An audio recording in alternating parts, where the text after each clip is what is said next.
Okay, yes, what is going on, everybody? Welcome back to another Rugby Muscle podcast. Your sat nav in the journey of rugby strength and conditioning to get to your ultimate best ever performance and do so in the simplest way possible.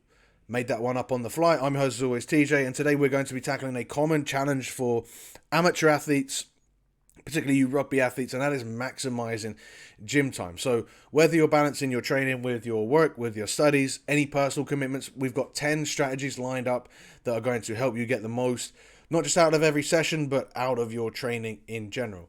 And we do that, like, this is a big emphasis actually of Rugby Muscle, is efficient training, because it's not just about like saving time, it's also about enhancing the quality. I do find that so many people are quite happy to spend hours upon hours in the gym, and by virtue of just getting through everything, they somehow eventually tick the box.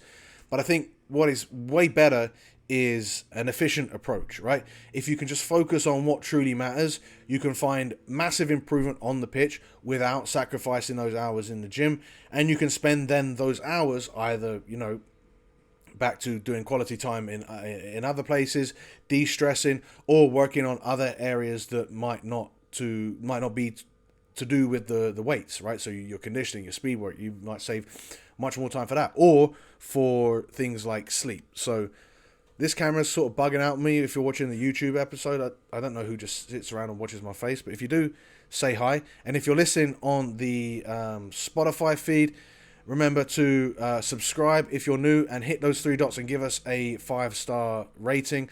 That helps the show grow massively. And you can hit the three dots and also leave a comment if you have any sort of time-saving tips that you use, or share to me your favorite of the 10 tips that I'm about to give. Of course, if you're listening and watching on YouTube, hit subscribe, leave that same comment as well. So which of the 10 did you find the most valuable, or do you have any of your own suggestions? And then if you're listening on Apple Podcasts, 5-star reviews there really do help too.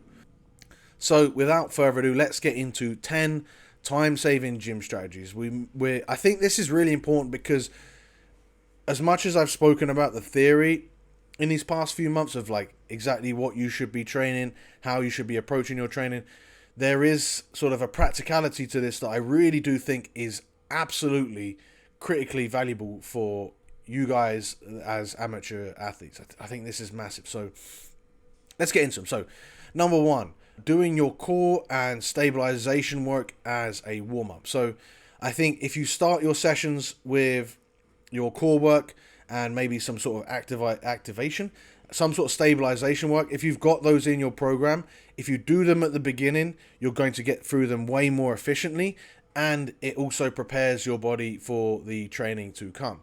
I don't think anyone has ever like bottomed out on a squat or not being able to get a deadlift because they've done too much ab work beforehand. I actually think that doing the core work can really sort of wake up your core and have you be even more prepared to do those heavy lifts. I don't think it takes away. And of course, it just gets the blood flowing, it gets the heart rate up a little bit, and it gets you ready to do it. And it also makes sure, for if you're like me, it makes sure that they get done.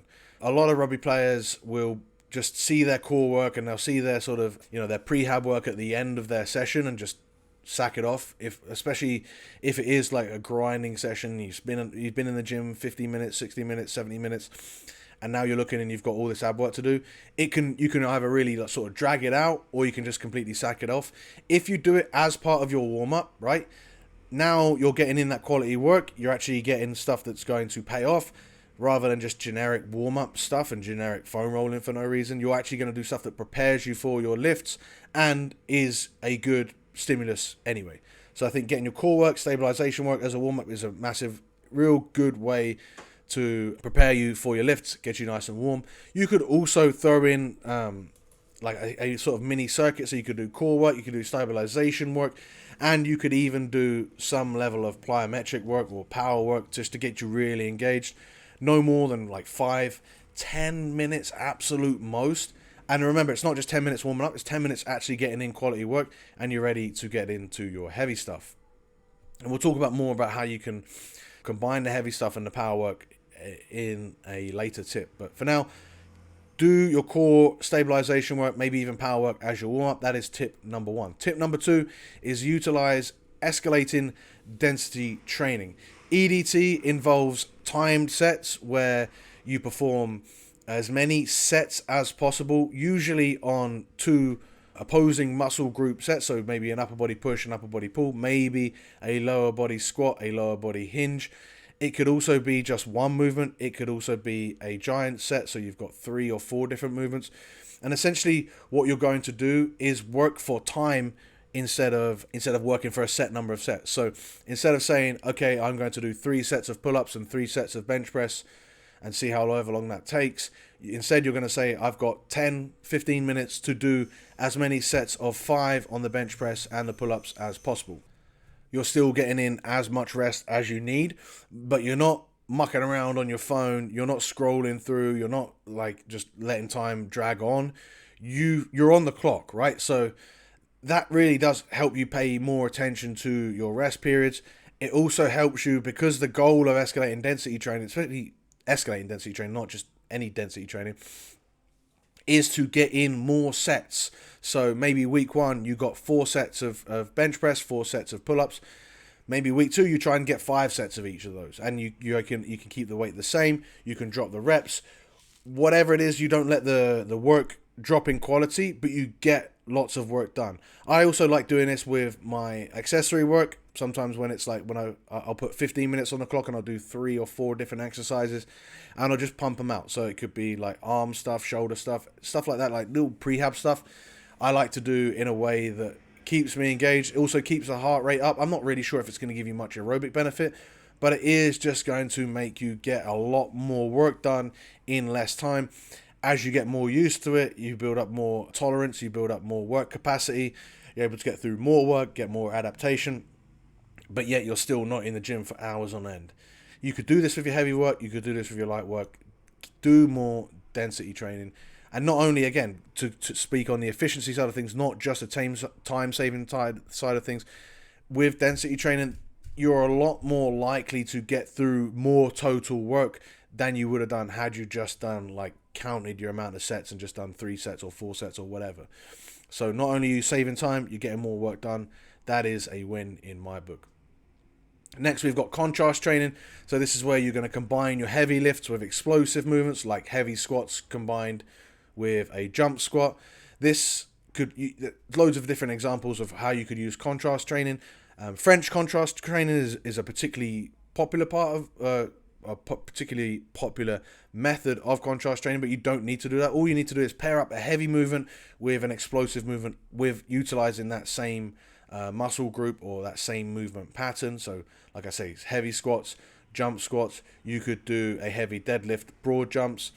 You could do bench press or overhead press with some sort of medicine ball throws or plyometric push-ups. Loads of different variations of this. And the idea here is that you're cutting down on the need to do power work, spend 10 minutes doing power work, and then 10 minutes doing strength work. You could just do that you could do all of it in 10 minutes, and to save time, essentially you're not taking away from the rest that you'll need from your heavy work, and you're not taking away from the rest that you need with your strength work. These two things don't cause any you're not getting extra fatigue because you're doing the jumps after your set of deadlifts. You should still take 2 minutes rest. Maybe you add a little bit of time for the actual movements to be done, but overall, if you compare it to working both the explosive movements and the heavy movements separately, you're saving yourself so much time.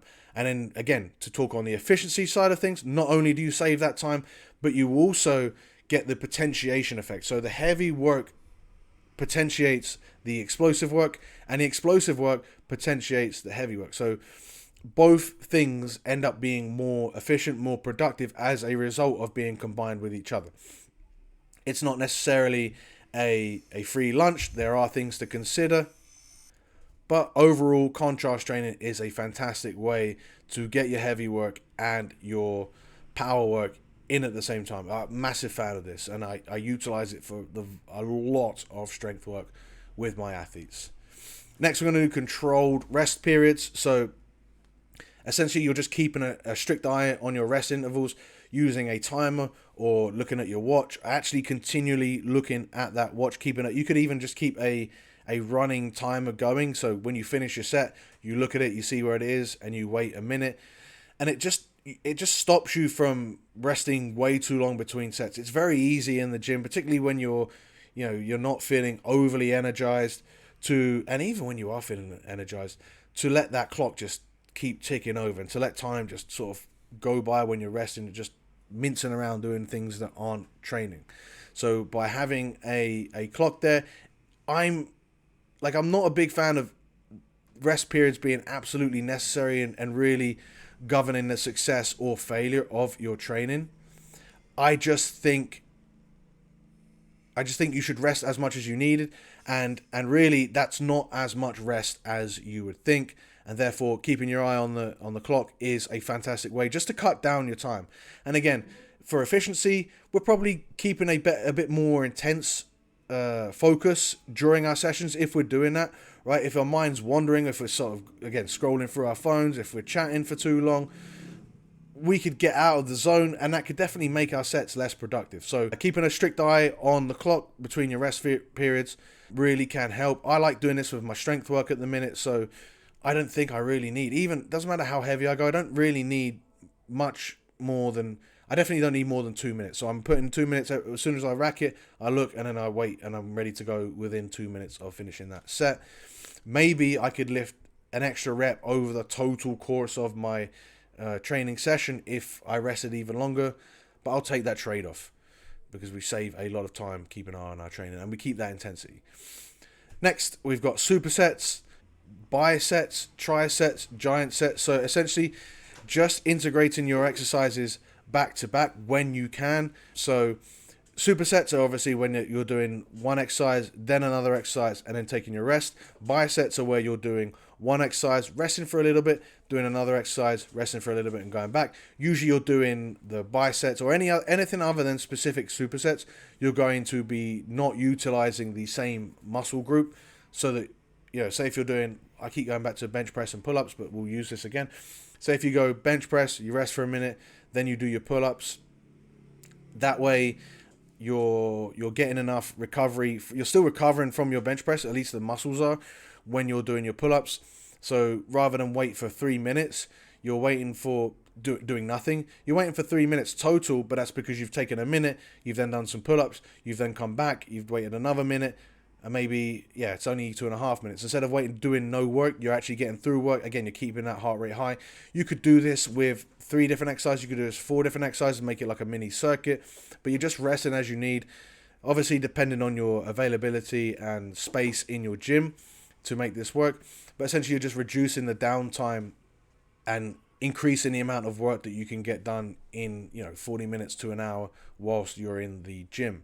Now, sometimes you could, and the beauty of not doing them as supersets is that you can also, if some equipment isn't available and you can't do them as a specific dual set or biset or triset, that's okay. You just do them as straight sets and sacrifice a little bit of time, because you're going to be sacrificing that time waiting for the equipment to be available anyway. So you're just moving on and figuring out what you can do and adapting. And that way, again, you're still saving time, getting in more quality work because you're getting in more total work, and you're not faffing around. You're keeping that intensity up during your training. Next, what are we on? Number 6. This is going to be Myo-Reps sets. So Myo-Reps are one of my favorite ways of doing accessory work. I'm pretty much always using either Myo-Reps, the giant sets, circuits, or density training when we're doing most of the accessory work. And it's because it's just when we're doing the accessory work, we want to get it done efficiently. We want to keep that intensity high rather than just letting the sessions drag on. And sessions can really drop in quality after that 40, 45 minute, especially hour mark. So we want to get as much done before that happens as possible. So Myo-Rep sets, essentially what you're going to do is you get your first set. It could be anywhere between 8 to 15 reps on that first set. Almost reaching failure. You could reach failure, depends on where you are within your training cycle. You'll take a short break of 5 to 15 seconds, and then you'll knock out another bunch of reps. Depending on the movement, would be the more heavier movement, the more taxing a movement, the more rest you would give yourself. and the more you would expect some level of drop off. And then the easier or the more isolation the movement, the less time you need of breaks between those little Myo-Rep sets, and the less drop off that you'll get.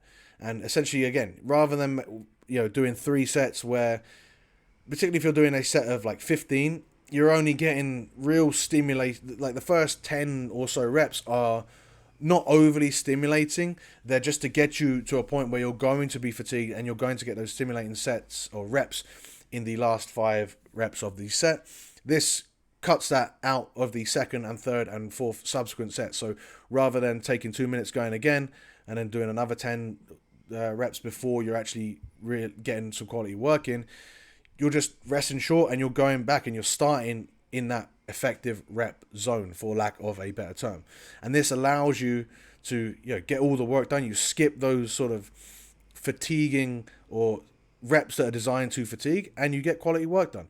Now, if you're, like I said, if you're doing more isolation work, you can actually probably knock out too many sets, and this ends up being a bit too damaging. So I would cap this at like 4 or 5 total sort of Myo-Rep sets extra on. So you would do 1 activation set, plus rest a little bit, go again, rest a little bit, go again, rest a little bit, go again, rest a little bit, go again. That would probably be the maximum I would do. Like for lateral raises, you could do 15, and then you could do 5. I could do like 5 reps pretty much until I either have to stop because I'm hungry, or I stop because I need to sleep. Like I could go on forever doing those. So it's just it varies exercise to exercise. This camera is absolutely bugging out today. So Myo-Rep sets, easily one of my favorite ways to getting your accessory work, particularly your prehab work, particularly any sort of hypertrophy work. Myo-Reps are like, I don't know why they're not more done, because they are so efficient at saving time. And you can't do them with things like heavy back squats. That's why they're perfect for all of your accessories, and I'm a big fan. All right, next we've got 4 more to go. So focus blocks. Essentially what you're doing here is you're dedicating specific blocks of your workout to either conditioning, which usually actually shouldn't be stuck to just one block of a workout, probably should have its own session, but looking at power, strength, hypertrophy of particular body parts, hypertrophy of the upper body, hypertrophy of the lower body, core work, etc., etc., etc. Just giving yourself a little bit more structure can help you, rather than just sort of faffing around, moving from exercise to exercise, not really knowing what the purpose is. Giving yourself time with focus blocks within your training, knowing that, okay, this is my block of lower body power. So you're doing your whatever power movements, or maybe a strength movement if you're doing a contrast method style approach. You know that that's what you're doing, and you're giving yourself 15 minutes to do all of that. And then when you go to the upper body, maybe do upper body strength, you give yourself 15 minutes to do that. And now it's taken only 30 minutes, but you've gotten all of your like main heavy, powerful meat and potatoes work done in half an hour. And then you've got lots of time for your accessories, etc. And then again, you could even time your accessory work, but timing your like focus blocks, dedicating each dividing your session up, rather than just saying, okay, I've got to get these 7 different exercises done today. You divide them up specifically, and you go and knock them out accordingly to whichever focus each one has. Again, keeps the intensity up and allows you to get through lots of work in a short space of time.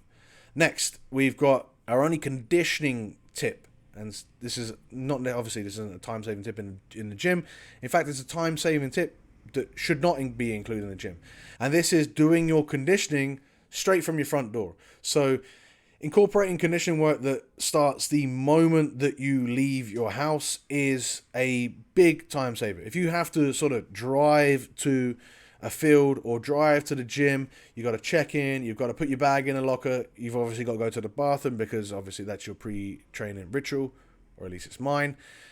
All of a sudden you've wasted half an hour before you've even done anything. And so to go to the gym to then walk on the treadmill, even if it's cold, doesn't vibe with me too much. Instead, what I like to do is get out the door, go do your run. Maybe if you're going to go do your sprints, you carry your boots in your bag and you go run to the closest field. Your run then is your warm-up. Or if you're going to the gym and the gym is a runnable distance, go run to the gym. Then you're getting in your conditioning work there as well. And making this easier. You could also obviously use a bike, but getting in your conditioning work just by leaving the front door and going, like, I think that's huge. And I think it's one of the biggest benefits. Actually, it's not the biggest benefits of your zone 2 aerobic Q work, is that how well it improves your actual aerobic conditioning and how well that actually affects your actual ability to perform over and over again in a game. But one of the most convenient parts of it is the fact that you can just put on your shoes, go out the door, and then maybe you run for 45 minutes. That is 45 minutes out the door, and you're back at your front door again, and you've done.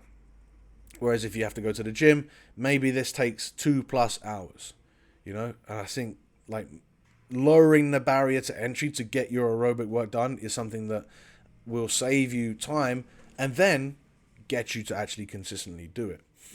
Cool. Next one we've got is minimizing isolation work. I think isolation work, unless you're doing specific like prehab stuff and maybe a little bit of accessory work for the guns, I think it's just overhyped. I think you can do like a couple isolation exercises per session, maybe even per week, and you're, for the most part, that's easily going to cover your bases. I actually think your bases are 90% covered by efficiently training the big basic compound movements anyway, and you're just making sure that box is absolutely completely ticked. It's like getting in that extra protein shake, even though you've probably already had 200 grams of protein for the day. Maybe it's going to give you an extra benefit, who knows, but you're going to feel better anyway. And then again, if that isolation work is like Myo-Rep type work, then you're not going to spend more than 2 minutes doing it anyway. That's maybe when I would see it have its function. But if you're just spending all of your time doing loads of different isolation work without a purpose, or on top of doing your compound movements, your main heavy lifts, I just don't think that's giving you much in return. Like, I barely program flies, for example, for anyone, because we do enough pressing work, and that is going to develop your pecs, your chest, your pushing muscles easily enough that we don't need to do flies. So I think minimizing your isolation work is going to save you time and still going to give you that quality training that you need. And then finally, number 10, the 10 ways to save time and maximize your efficiency in the gym is going to be: have a plan. Entering the gym with a cleared, structured plan eliminates the guesswork, eliminates the indecision. You now know exactly what you're going to do, and therefore it streamlines your session. You don't have to figure out, okay, I guess I've got to train this muscle. Oh, this muscle feels a bit sore. Can I try this movement? Oh, that feels a bit off today. Last week I did that. How much did I do for my chest last week? And this just wastes so much time, man. Like, instead, you go in, you have a plan, and you know exactly what you're going to do. All of a sudden, you're focused on the task at hand for the entirety of that session, and then that entire session lasts maybe 1 hour. Okay, cool. So, I should mention actually, if you do want a plan, I'll put links in the description below.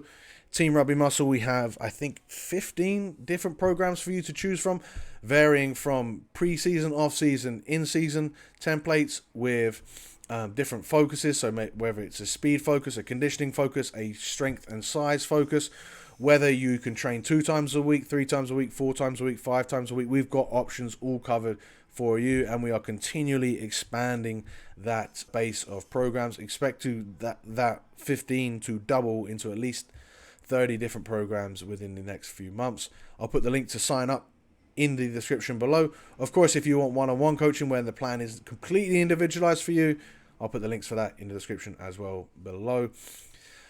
But otherwise, essentially, by incorporating these strategies, you can significantly reduce your time in the gym and still make not just as good a gains, but potentially better gains. And therefore, you're working smarter, not longer. You're able to really increase your performance on the pitch because you're training with purpose, and because you see better results, you're able to stay more consistent. Because like if you're able to stay consistent, if you're able to keep your training intense, there's no way you don't get results as long as you're on the right path.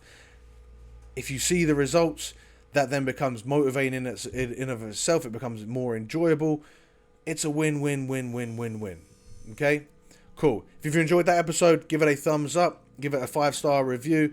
Let me know what your favorite tip was in the comments, which one you use, or if you've got any of your own time-saving tips, let me know in the comments as well. Thank you so much for tuning into the Rugby Muscle Podcast. Stay efficient, stay strong, and we'll see you in the next one.